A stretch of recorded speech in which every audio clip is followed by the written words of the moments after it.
तो चलिए आज के इस वीडियो में हम लोग स्मेल आउट का प्रयोग करना सीखेंगे। यानी कि स्मेल आउट का प्रयोग हम लोग वैसे जगहों पे करते हैं जहां पे हम लोग कोई काम होने से पहले ही उसके बारे में पता लगा लेते हैं।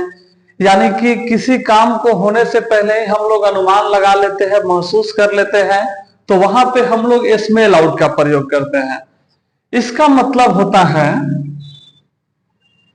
भाप लेना या महसूस कर लेना। तो जब भी हम लोगों का सेंटेंस में कोई चीजों को पहले ही भाप लेने की बात हो, महसूस कर लेने की बात हो, तो वहां पे हम लोग स्मेल आउट का प्रयोग करते हैं। जैसे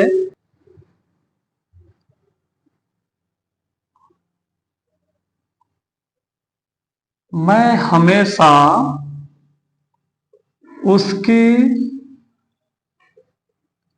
इरादों को भाप लेता हूं, या वह हमेशा परेशानियों को भाप लेता है, यानी कि महसूस कर लेता है। या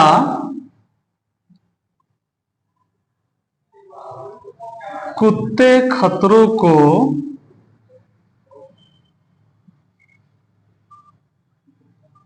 हमेशा भाप लेते हैं या महसूस कर लेते हैं। एक और सेंटेंस हम लोग देखते हैं,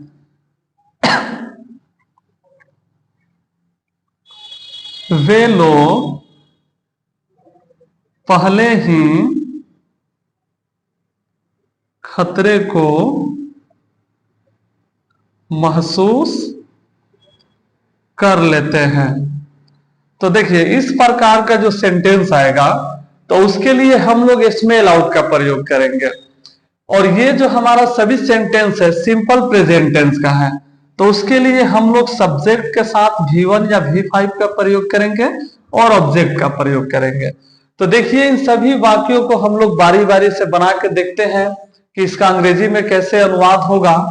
तो सबसे पहले यहाँ पे है मैं हमेशा उसके इरादों को भाप लेता हूं, तो सब्जेक्ट है यहाँ पे मैं, आई। उसके बाद में जब हमेशा पहले ही ये सभी वाक्य में रहता है तो उसको सब्जेक्ट के बाद ही हम लोग लिखते हैं, तो ये हो जाएगा आई ऑलवेज। अब हम लोग लिखेंगे भापना का English, I always smell out.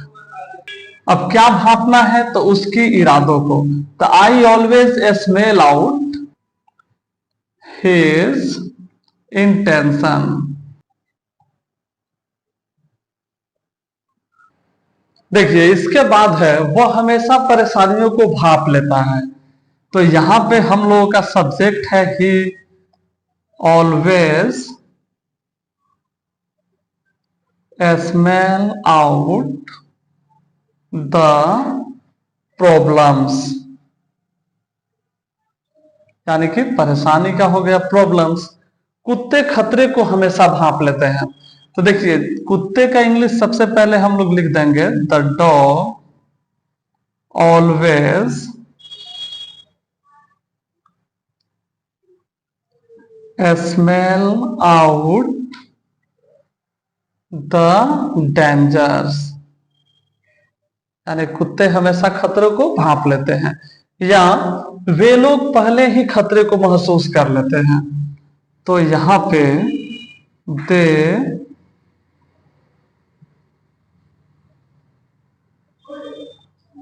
Already smell out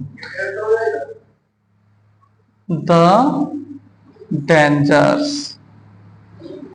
तो इस प्रकार से हम लोगों का स्मेल आउट का क्लास समाप्त होता है। फिर मिलते हैं अगले वीडियो में। धन्यवाद।